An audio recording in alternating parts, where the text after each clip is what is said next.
What is going on, gunfighters? Welcome to Gunfighter Life, the podcast where we talk about gunfighting, guns, gear, all that stuff, with Judeo-Christian values, with God at the center, and real-world first-hand experience. You may have noticed there was no commercial when you clicked on this. I'm going to put this episode out without letting it be commercialized. I'll take the financial hit on that and walk in faith. You may also realize that, wait a second, there was already a new episode today. That's right, this is a bonus, brand new episode on a day when there was already a new episode. It's March 1st. Today's episode is going to be on the 454 Casull. I can't believe I have not done this cartridge yet. I even had to triple check, surely I have done this cartridge, but I haven't. A 45 just freight train. We're going to get into that cartridge, but before we do, March 1st, the first of the month, let's talk about a new giveaway. Giving away a Morakniv, or Morakniv if you want to be more proper. It is a black and tan, quite handsome model. There's a bunch of different models, but the model is 511C. Also, if you have been listening for any length of time, know that I'm big on the shotgun as the ultimate survival weapon.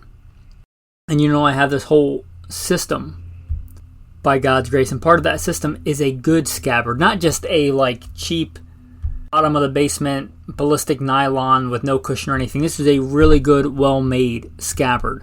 If you're familiar with the survival shotgun concept that I talk about, I keep mine in a scabbard. It's a really good scabbard. It's padded. It's got MOLLE attachments on both sides you can put on either side of a pack. Or what's cool about it is that it has a strap on it, so you can just throw it on your back with the shotgun in it. It's got a sling on it, so you can have it as your truck gun. If you have to get out in a hurry, you can just literally grab it and throw it on your back and take off running. And since it's MOLLE, you can attach other compartments however you want to configure that and put other ammo storage containers, whatever else you want on there. I'm also including a really nice neoprene sling. You don't want to put it on your shotgun. You may just want to put a second strap on that scabbard. If it has one strap and you can sling it over one shoulder, but having two straps really is nice. And if you want to, take that shotgun out and put one of the straps on there so you have a sling for your shotgun. It's very modular. Comes with a good Winchester sling. Also, I'm going to throw in a choke tube pouch because that's part of the versatility of a shotgun, right? Different chokes. Choke tube pouch going with it. Just a really cool survival system setup. By God's grace, I'm going to give that away to one of the new patrons. So if you want to win this, go to patreon.com. There should be a link in the show notes. Or just go to Good Shepherd Training. GoodShepherdTraining.com or the Patreon link in the show notes. Either one should get you there. Put a post open to the public with pictures of this stuff in there. Picture it. The peanut butter and chocolate has hit the fan. Pick a random scenario. Balloon with an EMP goes off over the U.S. No more iPhone. You leave work, go out to your car won't start, but look back there and there's your survival shotgun in its scabbard. You grab your Bible, you grab your sling bag, you grab your truck gun, your go-to survival shotgun, and its super cool scabbard. You throw on your Morakniv. You're a single dude, and as you're getting ready, the girl you've been talking for a while with at work looks at you and she says, "You really look prepared." And you say, "Yeah, I listen to Gunfighter Life." I'm a little goofy today, guys, if you can't tell. I'm a little tired. I had to wake up early and go pick the wife up at the airport. But seriously, there is a giveaway going on. That stuff is in there. It'll be raffled off to one of the new patrons. If you want to become a patron, mostly to support the show, I hope that you'll consider doing that. If you don't know how Patreon works, it's a way for you to step up and be an active member of the tribe. You get all kinds of insider content that I put out. I just did a area study bug out map of the U.S. for patrons. I'll often put out episodes early and without commercials for patrons. Also, if you want to be, you have the opportunity to be put into an insider chat. We talk about all kinds of school stuff, hopefully really substantial stuff, God and theology and those kinds of things. We talk about guns and knives and all manner of things. So there's all that. And maybe this is a little bit of extra incentive. Also, it's my birthday sometime this month. So if you just think, hey, I don't want to become a patron, but guy seems like a cool dude, throw him a couple bucks for his birthday. I'll put a Venmo link also in there. You can send me a few bucks. I live as a neo-nomad, so I don't really have a permanent address for you to send stuff to. My last birthday, I asked for stuff that I could use. By God's grace, I got, I think, 90 or 89 pounds of peanut butter for my birthday. This is a good birthday. If you want to send me stuff for my birthday, I thought, why not? I'll put a shout out there. Who knows? I try and be really responsible with patron money, but maybe I'll consider that kind of just an extra blessing money and get ammo or gear for the Alaska trip or something. I'm going to put in a really short version of the bio, and then we'll get into the 454 Casull. Try to abbreviate it. First and foremost, I am a Christian. That is number one in my life, serving God, following Jesus. Combat veteran, served in the United States Marine Corps and the Army. Also law enforcement veteran, private contractor, state rifle and pistol champion. Professional big game hunter and guide. If you feel called to support, check out Patreon.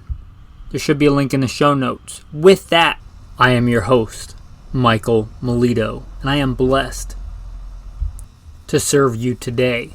The 454 Casull. And I know there's different ways to pronounce it, but I say 454 Casull. You say it how you want to say it. It's America. The First Amendment applies to much more substantial stuff than how you pronounce pistol cartridges. But the 454. Now, to give credit where credit is due, I'm going to quote some of this or get some of this information from Cartridges of the World. That was a gift from a patron. Thank you. Thank you to all the patrons that already support. I am truly humbled. The 454 Casull, originally called 454 Magnum Revolver. Now, skipping ahead a little bit, it says it was developed in 1957. That's a lot older than I thought this cartridge was. It was, first public announcement was made by P.O. Ackley in 1959. That's pretty cool. I didn't know Ackley had anything to do with it either. It's 0.1 inch longer than the 45 Colt case to prevent this round from being chambered in 45 Colt revolvers.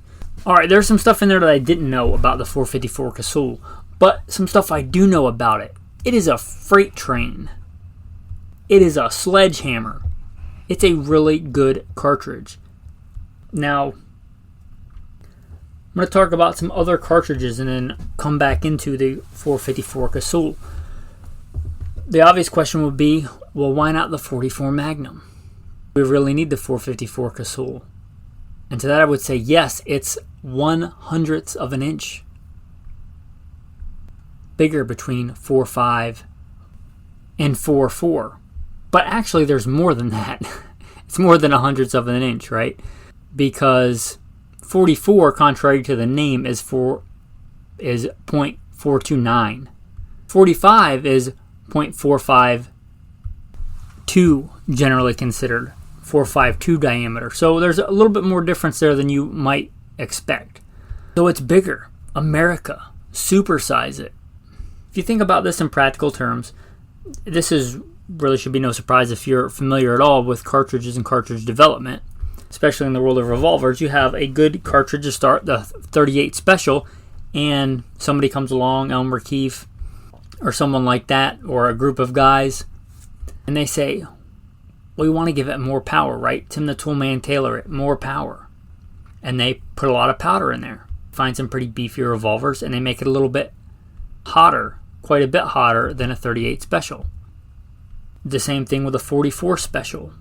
And that's never really going to go mainstream because somebody could put that in a really old gun, because these cartridges are pretty old, and blow the gun up and injure themselves. No company's going to take on that liability. So what they do generally is make it a little bit longer so that you can put, if you bump that up to a 357 Magnum, you can still put the 38 Special in it, but you can't put a 357 Magnum in a 38 Special. There's that way with the 44 Special and 44 Magnum, and it's that way with the 454 Casull, which is a longer. I don't know if it's exactly the same case. It may be beefier to hold more pressure, but it works the same way. You get the 454 Casull, and here in America, we love our 45s. We love 45 Colt, 45 Long Colt. It's however you want to say that. Some people will get mad either way you say it, but 45 Long Colt, it's colloquially known as one of the cartridges that help win the West, settle the West, subdue the West, however you want to put that. It has a good reputation. 454 Casull is that you can load, if you hand load, you can absolutely hot load 45 Colt loads to be equal to or hotter than factory 44 Magnum loadings.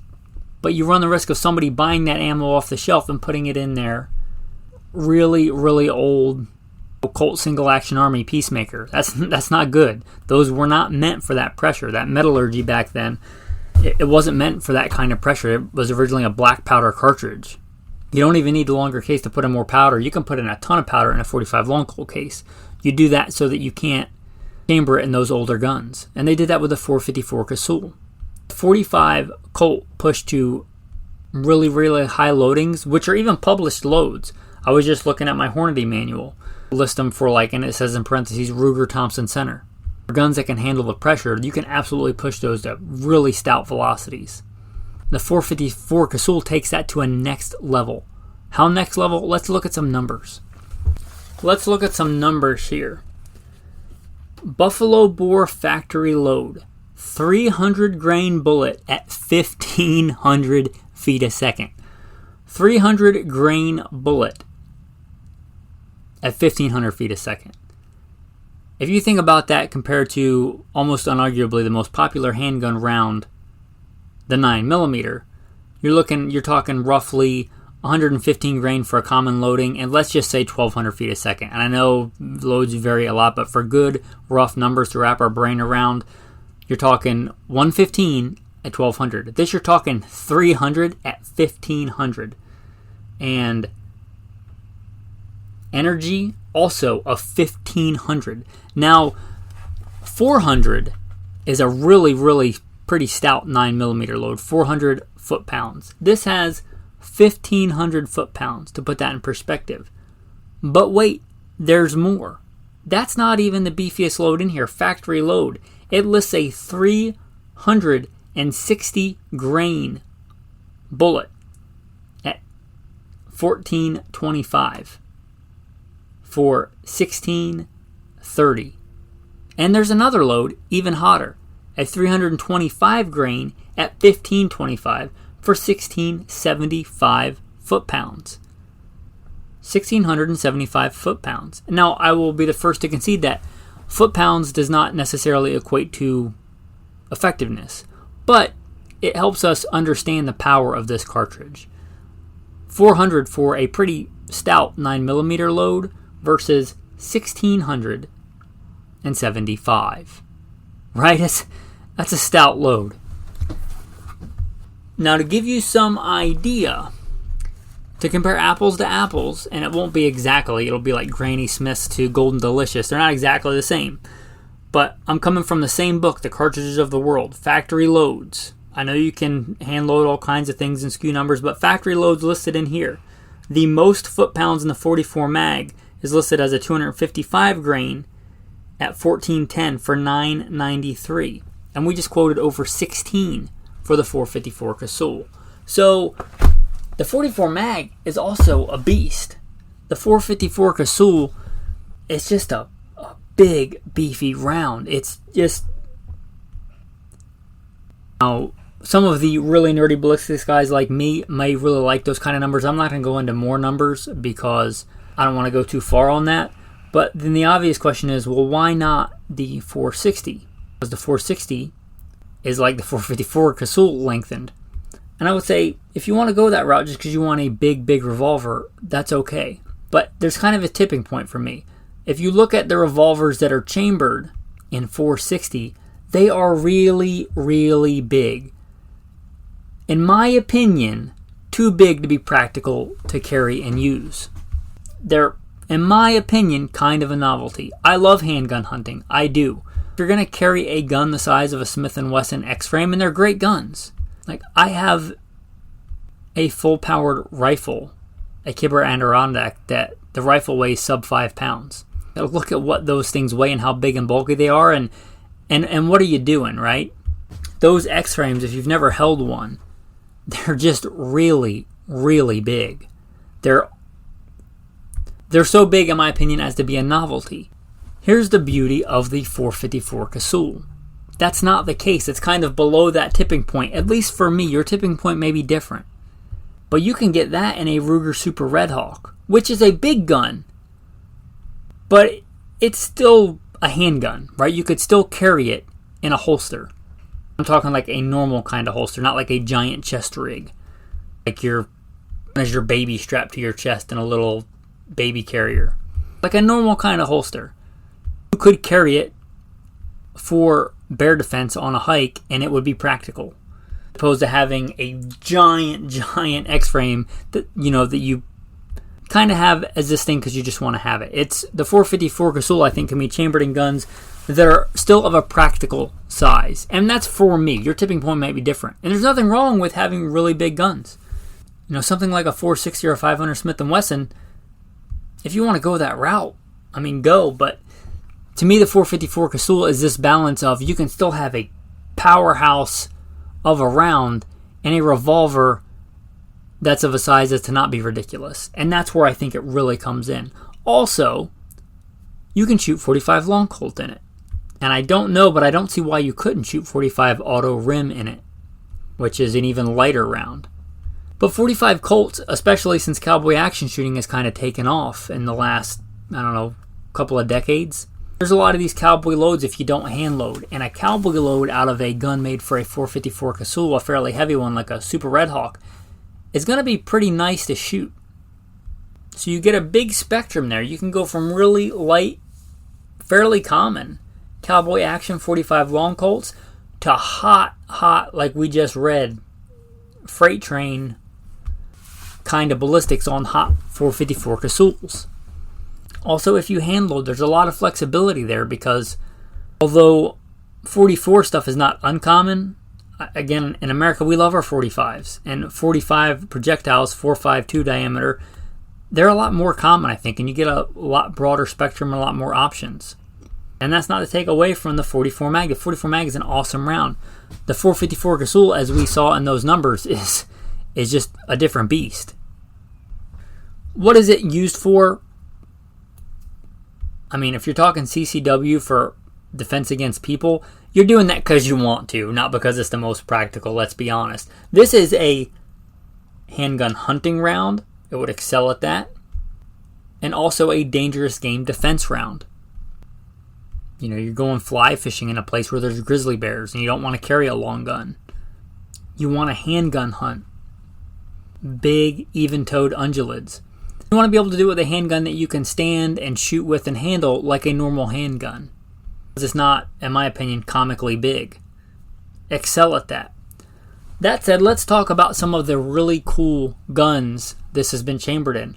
And I have a favorite, and I'm not going to apologize for it. Probably because I saw it when I was a kid and I thought, that is a beautiful gun.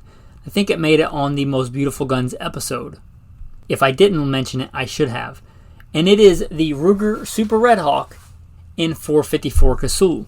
And not just any. Oh no. For a brief period, they made these in...